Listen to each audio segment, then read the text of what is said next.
Assalamualaikum warahmatullahi wabarakatuh. Hai teman-teman, perkenalkan nama saya Habibul Khair Al-Ghifari dengan NIM 060403200084. Saya mahasiswa program studi Manajemen Pendidikan Islam Universitas Islam Negeri Sunan Ampel, Surabaya. Baik teman-teman, di sini kita akan mempelajari mengenai pengertian dari audit internal dan audit eksternal. Yang pertama adalah audit internal. Pada tahun 2009, Board of Directors 2A memberikan definisi baru terhadap audit internal adalah sebagai berikut. Audit internal adalah aktivitas independen, keyakinan objektif, dan konsultasi yang dirancang untuk memberikan nilai tambah dan meningkatkan operasi organisasi. Internal audit secara umum adalah suatu fungsi penilaian independen yang dijalankan dalam suatu perusahaan untuk menguji dan melakukan evaluasi pengendalian internal dalam suatu perusahaan atau organisasi.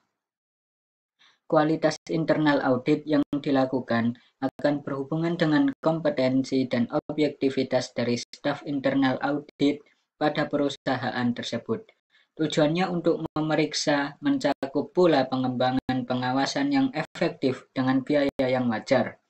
Audit internal merupakan elemen monitor dari struktur pengendalian internal dalam suatu organisasi yang dibuat untuk memantau efektivitas dari elemen-elemen struktur pengendalian internal lainnya. Dengan demikian, berdasarkan pengertian-pengertian di atas dapat disimpulkan bahwa audit internal merupakan suatu fungsi penilaian dalam suatu organisasi untuk mempelajari dan menilai kegiatan-kegiatan perusahaan sehingga dapat memberikan saran kepada manajemen perusahaan agar dapat meningkatkan efektivitas dari suatu perusahaan tersebut.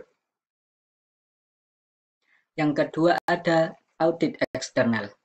External audit adalah suatu profesi audit yang melakukan audit atau pemeriksaan atas laporan keuangan dari perusahaan, pemerintah, individu, atau organisasi lainnya. Audit eksternal berbeda dengan internal audit.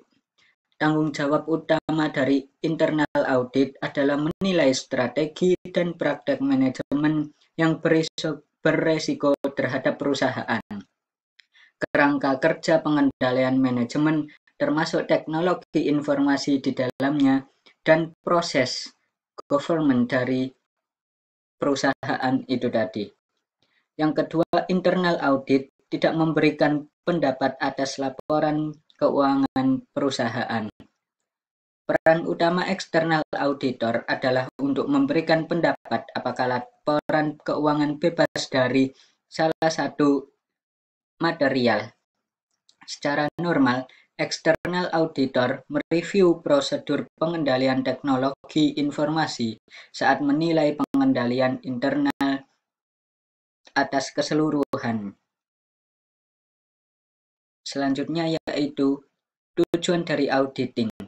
Tujuan dari auditing itu sendiri yang terjadi pada perusahaan dalam rangka memastikan apakah aktivitas tersebut berjalan dengan efektif dan efisien dalam mencapai tujuannya dan memberikan rekomendasi perbaikan atas berbagai kekurangan yang masih terjadi pada aktivitas perusahaan yang diaudit sebagai dasar peningkatan kinerja dan aktivitas tersebut. Demikian pengertian dan tujuan dari auditing yang dapat saya sampaikan. Kurang dan lebihnya saya mohon maaf yang sebesar-besarnya. Wassalamualaikum warahmatullahi wabarakatuh.